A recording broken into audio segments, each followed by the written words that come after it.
Assalamualaikum warahmatullahi wabarakatuh. Perkenalkan, nama saya Eli Nurjahningsih bersama rekan saya Rizka Wulan, mewakili kelompok 1 akan menyampaikan materi terkait daun kelor atau miracle tree beserta manfaatnya, hasil penelitian yang sudah diteliti, dan olahan apa saja yang bermanfaat dari daun kelor. Berikut materinya. Apa sih daun kelor?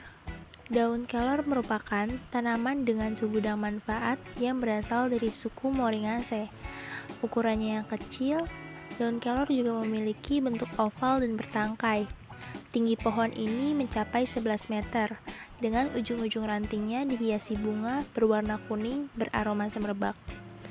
Memiliki nama latin Moringa oleifera, daun kelor dipercaya memiliki manfaat baik untuk kesehatan tubuh. Pada daun muda, teksturnya lembut dan lemas, sedangkan pada daun tua agak kaku dan keras. Daun berwarna hijau biasanya digunakan untuk membuat tepung atau powder daun kelor. Gambar di samping merupakan contoh dari daun kelor dan powder daun kelor. Kandungan gizi dalam daun kelor, yang pertama ada kalsium, kedua protein, ketiga besi, keempat vitamin A, B, dan C. Pada besi, daun kelor mengandung zat besi lebih tinggi daripada sayuran lainnya, yaitu sebesar 17,2 mg per 100 gram. Dan macam-macam asam amino pada daun kelor juga terdapat banyak, yang berbentuk asam aspartat, asam glutamat, alanin, valin, leusin, isoleusin, histidin, lisin, arginin, fenilalanin, triptofan, sistein, dan metionin. Selanjutnya ada hasil penelitian terbukti terkait daun kelor. Pada penelitian ini, yaitu tentang uji aktivitas antioksidan infusa daun kelor dengan metode DPPH yang dilakukan beberapa tahap. Daun kelor yang digunakan pada pengujian ini diambil di daerah Wini, Kefamenanu, Kabupaten Titiu, Nusa Tenggara Timur, dengan kriteria daun berwarna hijau segar, tanpa adanya bercak kuning, bintik-bintik putih, dan berlubang. Daun ini dipetik dan dipanen secara hati-hati dengan memetik tiap-tiap rantingnya yang dilakukan pada saat pagi hari, dengan tujuan mendapatkan senyawa aktif yang tinggi. Setelah dipetik, daun ini dipisahkan dari ranting-rantingnya dan disortir untuk mendapatkan daun kelor yang diinginkan. Kemudian daun kelor disimpan pada wadah berpendingin untuk menjaga kesegaran daun hingga pada tempat pengolahan infusa daun kelor. Sebelum dibuat infusa, daun kelor tersebut dilakukan pencucian untuk memisahkan daun kelor dari pengotor. Nah, infusa sendiri merupakan metode ekstraksi yang digunakan.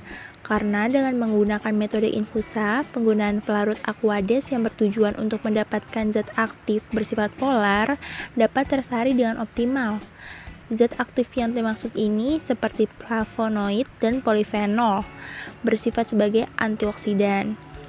Dari hasil identifikasi fitokimia menunjukkan bahwa infusa daun kelor mengandung zat yang berfungsi sebagai antioksidan, yaitu flavonoid, saponin, tanin, dan terpenoid. Sedangkan alkaloid, hasil ujinya menunjukkan negatif.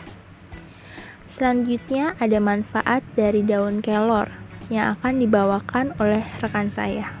Manfaat dari daun kelor yaitu untuk anti peradangan, hepatitis, memperlancar buang air kecil, dan anti alergi, dan dapat dipercaya sebagai obat anti hipersensitif, infeksi saluran urin, obat infeksi, disentri, anti anemik, antibakteri, luka eksternal, diare, rematik, diabetes, dan kolitis. Berikut olahan bermanfaatnya yaitu sayur bobor daun. Bahan-bahannya yang pertama 2 genggam daun kelor, 200 gram labu kuning dipotong-potong, 7 siung bawang merah diiris tipis, 700 ml santan, gula dan garam secukupnya. Cara membuatnya, yang pertama, rebus setengah bagian santan bersama labu kuning dan bawang merah hingga mendidih. Masukkan sisa santan lalu diaduk rata. Kemudian masukkan daun kelor, bumbui dengan garam dan gula. Lalu masak sebentar hingga mendidih dan daun matang, angkat sajikan. Kemudian ada sayur bening daun. Bahan-bahannya yaitu 1 ikat daun kelor petik dan ambil daunnya saja, 1 buah jagung dipotong-potong, 5 ruas bawang merah dirajang, 2 ruas temu kunci dicuci bersih, 1500 ml air, dan bawang goreng untuk taburan. Ini opsional saja. Cara membuatnya yaitu yang pertama, rebus jagung, bawang merah, dan kunci hingga matang. Beri garam dan gula. Lalu masukkan daun kelor, masak sebentar saja. Kemudian angkat dan sajikan dengan bawang goreng. Sekian paparan tentang daun kelor yang bisa disampaikan. Terima kasih.